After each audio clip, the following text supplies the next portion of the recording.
2 years after his first ritual, Prophet Micheal had everything he had ever dreamed of. Holy Mountain Church now boasted 75,000 members across 5 campuses. His net worth exceeded 2 billion naira. He owned houses in 3 countries, a private jet, and a fleet of luxury cars. But the price of his success was becoming harder to hide.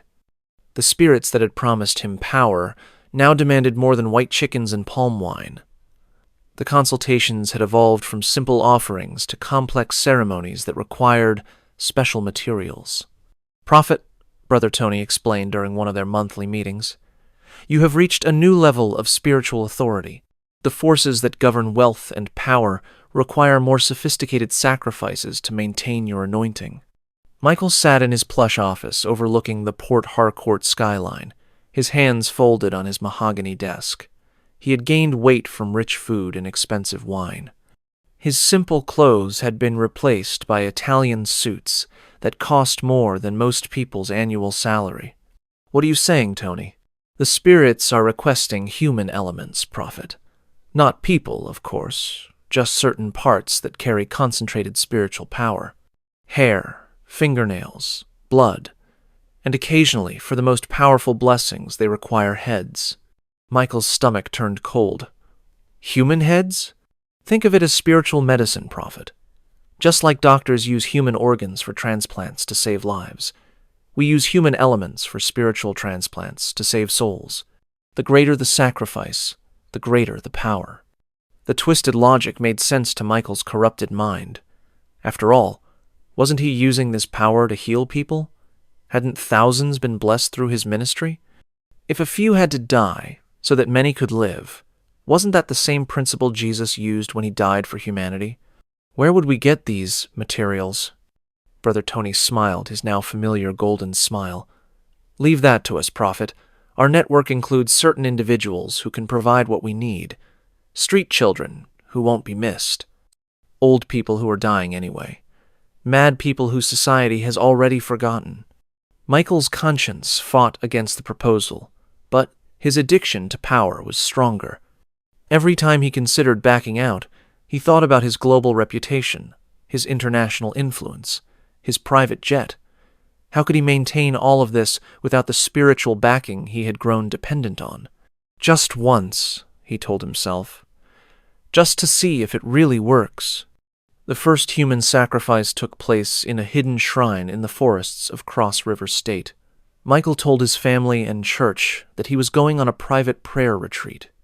Sarah offered to accompany him, but he insisted on going alone. The victim was a young street boy who had been lured with the promise of food and shelter. Michael arrived at the shrine to find the child already unconscious from drugged food. The ritual leaders, their faces painted with white chalk and red palm oil, chanted in languages Michael had never heard before. "Place your hands on the sacrifice, Prophet," the chief priest instructed. "Feel the power transferring into your spirit." Michael's hands shook as he obeyed. The moment his palms touched the boy's forehead, he felt a surge of dark energy rushing through his body like electric current. It was intoxicating, overwhelming, terrifyingly powerful. When it was over, when the deed was done and the head removed, Michael felt like he could conquer the world. Every cell in his body vibrated with supernatural power. He understood now why the ancient kings and pharaohs practiced human sacrifice. The power was unlike anything he had ever experienced. His next crusade broke every record he had ever set. The miracles were so dramatic that international news agencies came to report.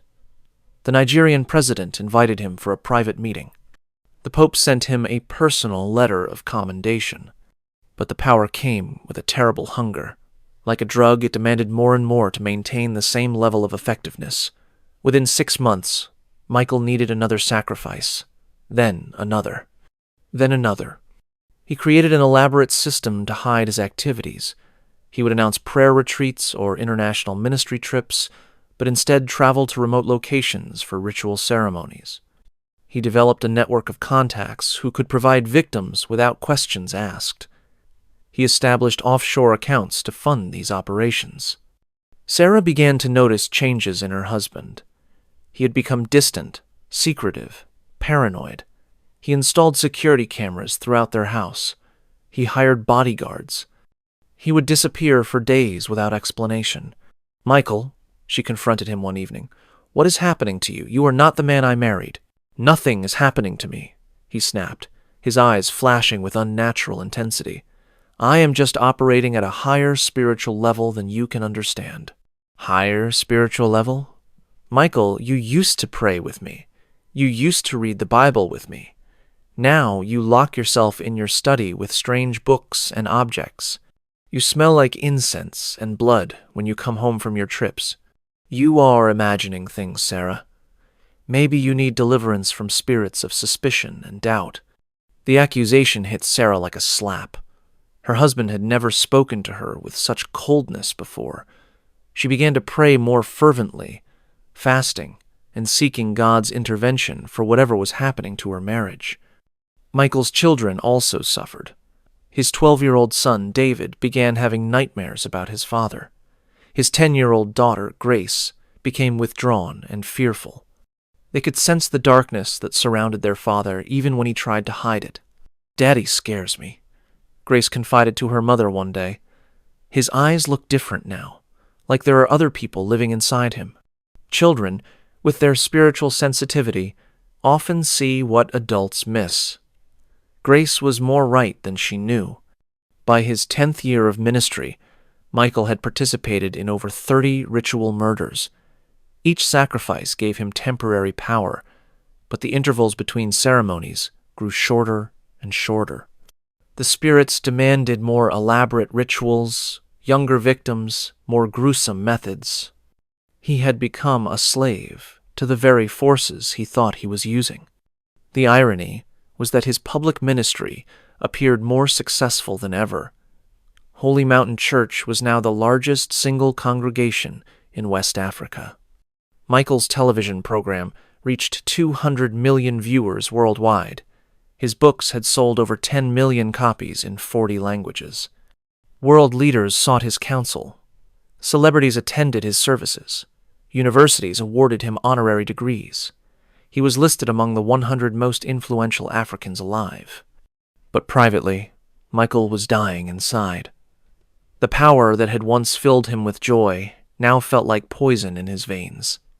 The spirits that had once been his servants now controlled his every decision. He couldn't stop, even if he wanted to. And he did want to stop. Late at night, when he was alone in his study, Michael would sometimes remember the young man who used to sell phone cards and pray for the sick with a pure heart. He would weep for the innocents he had lost, the souls he had destroyed, the family he had betrayed. But morning would come, and with it the hunger for more power, more recognition, more success. The addiction was too strong, the trap too complete. Brother Tony, who had initially seemed like a helpful advisor, now controlled every aspect of Michael's life. He decided which rituals were needed, which victims should be selected, which international events Michael should attend to maximize his influence. "You belong to us now, Prophet," Tony reminded him during one of their meetings. "There is no going back. You've tasted power that ordinary pastors can only dream of. Would you really want to return to your small church and simple miracles?" The truth was, Michael no longer knew how to live without the dark power. It had become like oxygen to him, necessary for survival, even though it was slowly killing his soul. His last genuine prayer had been offered 3 years earlier. Now, when he tried to pray to the God of his youth, he felt only silence and condemnation. The bridge between him and heaven had been burned by his own choices. Meanwhile, the bodies piled up in secret graves across Nigeria. Street children, mad people, old women, young men, all sacrificed on the altar of Michael's ambition. Each death was justified in his mind as necessary for the greater good of his ministry. But the spirits were getting careless. Or perhaps they were setting him up for a fall. The victims were becoming more traceable, the rituals more exposed, the evidence harder to conceal. Sarah's prayers were also beginning to have an effect. She had enlisted other prayer warriors to intercede for her husband's deliverance. Their combined prayers created a spiritual pressure that made it harder for Micheal to operate in darkness. The end was coming, though Micheal didn't know it yet.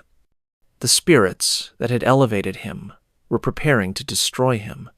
After all, what good is a servant who has outlived his usefulness? The last sacrifice, the one that would finally expose everything, was already being planned.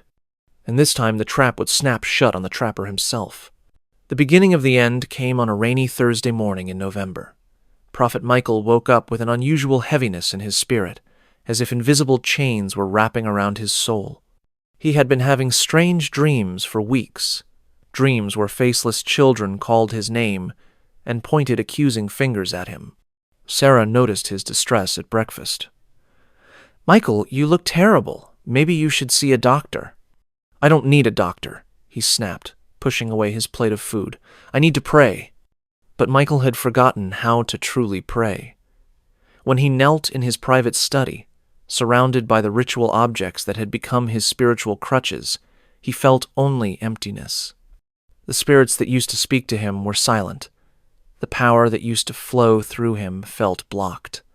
Brother Tony called that afternoon with urgent news. "Prophet, we have a problem. The police are asking questions about some missing persons. We need to do a powerful cleansing ritual immediately." "What kind of ritual?" "The ultimate sacrifice, Prophet. A ritual so powerful that it will erase all traces of our previous activities and establish your spiritual authority permanently." Michael's blood ran cold. "What are you saying, Tony?" "We need 3 fresh heads, Prophet. Pure victims. Children who have never been defiled by sin. The ritual must be done during the new moon, which is tomorrow night." Even in his corrupted state, Micheal recoiled from the proposal. "Children, Tony? Innocent children?" "Prophet, you have come too far to develop a conscience now. These 3 sacrifices will give you power that will last for the rest of your life. You will never need another ritual. You will become truly untouchable." The lie was as smooth as honey, as poisonous as cobra venom. But Micheal, desperate to end his dependence on the dark spirits while maintaining his power, agreed. The victims were selected with terrible precision. A 7-year-old boy from the streets of Onitsha, a 9-year-old girl from a remote village in Akwa Ibom, a 10-year-old boy whose single mother worked as a cleaner in Lagos. The ritual was scheduled for midnight on Friday. Micheal told Sarah he was traveling to Abuja for a private meeting with the vice president. She watched him pack his bag with a heart full of foreboding. "Micheal," she said as he prepared to leave, "I have been praying for you every night. God showed me in a dream that you are in terrible danger. Please, whatever you are planning to do, don't do it." Michael's hardened heart cracked.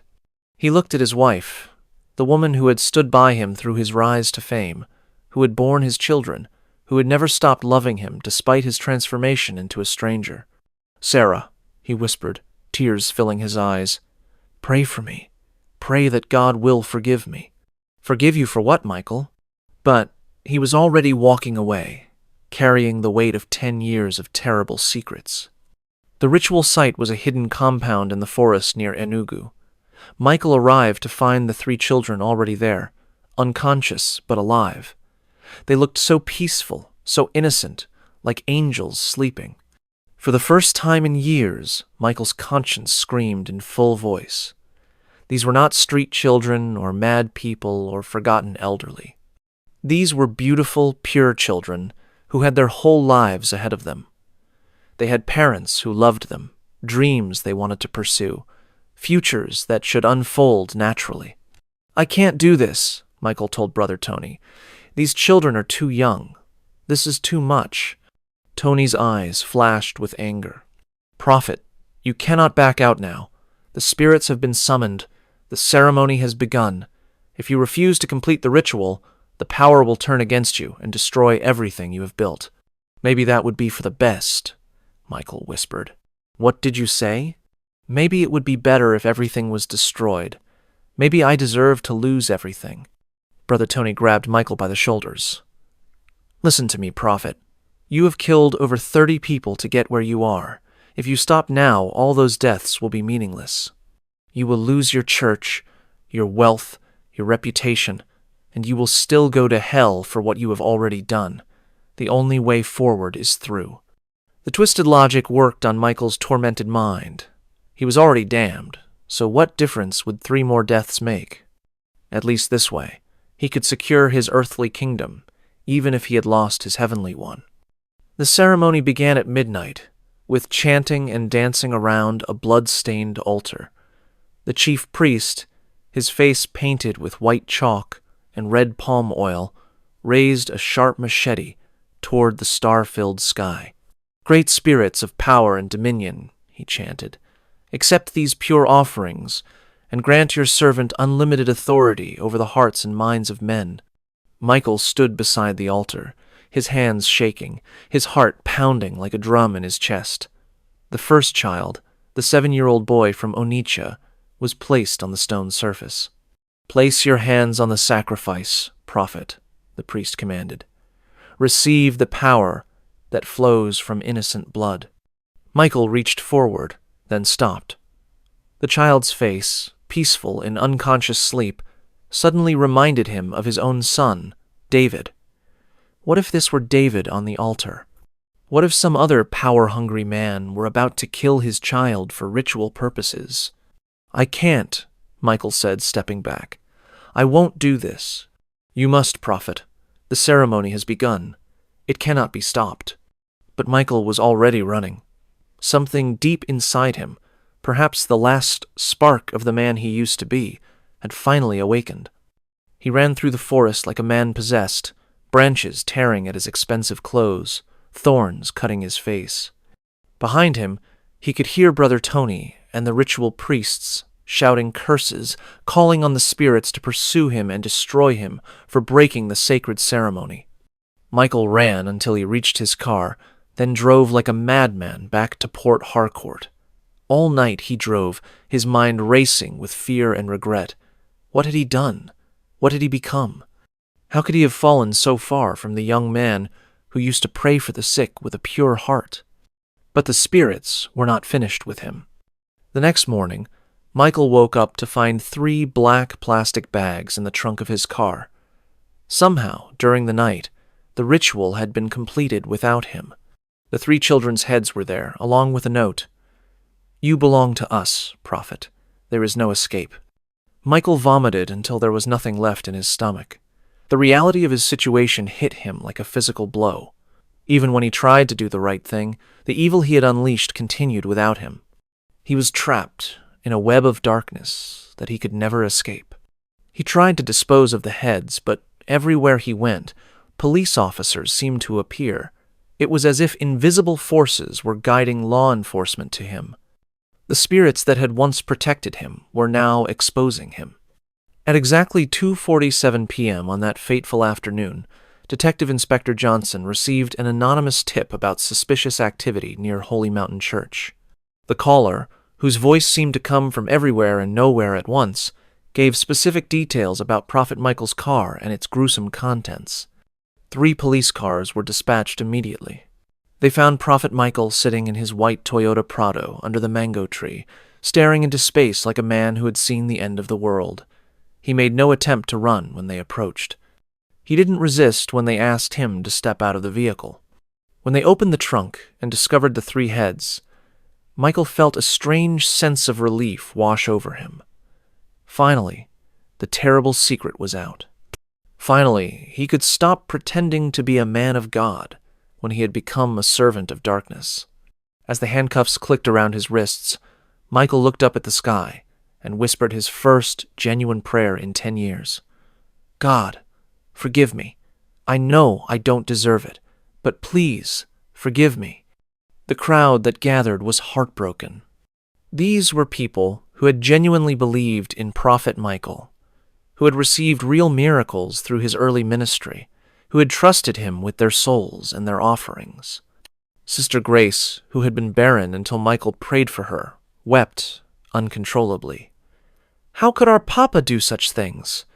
How could someone who brought us so many blessings become so evil? Brother James, whose business had prospered under Michael's prayers, removed his glasses and cleaned them over and over, as if cleaning them could erase what he had witnessed. The children of Holy Mountain Church were the most confused. They had grown up calling Michael Papa Prophet, believing he was next to God in holiness. Now they had to grapple with the reality that their spiritual father was a murderer. As the police car drove away with Michael in the back seat, Sarah collapsed to her knees in the church compound. She had known something was terribly wrong, but she had never imagined the full extent of her husband's evil. "God," she cried, "how did I not see it? How did I not know that the man I was sleeping beside was killing innocent people?" The investigation that followed revealed the full scope of Michael's crimes. Over 40 bodies were eventually discovered in various locations across Nigeria. The victims ranged from street children to university students, from elderly beggars to young professionals. Each murder had been carefully planned and executed as part of ritual ceremonies designed to increase Michael's spiritual power and material success. The network of accomplices included traditional priests, corrupt officials, and desperate individuals who had been paid to provide victims. Brother Tony was arrested 3 days later while trying to flee to Benin Republic. During interrogation, he revealed that Michael was just one of many pastors and politicians who participated in ritual murders for power. The scandal rocked Nigeria's religious and political establishments. Michael's trial lasted 18 months. Throughout the proceedings, he showed genuine remorse for his crimes. He confessed everything, named all his accomplices, and helped authorities locate additional burial sites. "I am not asking for mercy," he told the court during his final statement. "I deserve whatever punishment you give me. I only pray that my story will serve as a warning to others who might be tempted to seek power through evil means." The judge sentenced Michael to death by hanging for crimes against humanity. As he was led away to prison, Michael looked back at the courtroom filled with his former church members and whispered, "I'm sorry. I'm so sorry." Sarah divorced him and changed her name, taking the children to live in America where they could escape the shame of their father's crimes. Holy Mountain Church was demolished, and the land was turned into a memorial park for Michael's victims. In prison, Michael spent his final years writing letters to young pastors, warning them about the dangers of pride and the pursuit of power. He returned to reading the simple Bible his parents had left him, the same Bible he had abandoned when Brother Tony entered his life. 3 days before his execution, Michael received a visitor. It was Pastor Williams, the old man who had first recognized Michael's genuine calling 25 years earlier. "My son," Pastor Williams said, tears streaming down his aged face, "I have come to pray with you one last time." Michael wept like a child. "Pastor, I destroyed everything. All the people who believed in me, all the lives I took, all the souls I led astray. How could God ever forgive me?" Pastor Williams placed his wrinkled hands on Michael's head. "The same God who forgave David after he committed murder and adultery, who forgave Paul after he persecuted Christians, who forgave the thief on the cross, that same God can forgive you, Michael. But you must truly repent, not just feel sorry." Michael knelt on the cold prison floor and prayed with a broken heart. For the first time in 15 years, he felt the presence of God, not as a source of power to be exploited, but as a loving father welcoming home a prodigal son. On the morning of his execution, Michael walked to the gallows with peace in his heart. His last words were, "May my death serve as a warning to all who hear this story. Power without character is destruction. Success without integrity is failure. Fame without humility is a curse. Choose the narrow path of righteousness, even if it seems harder. The broad path of compromise leads only to destruction." The rope tightened around his neck, and Prophet Michael Thompson passed from this world to face his Maker.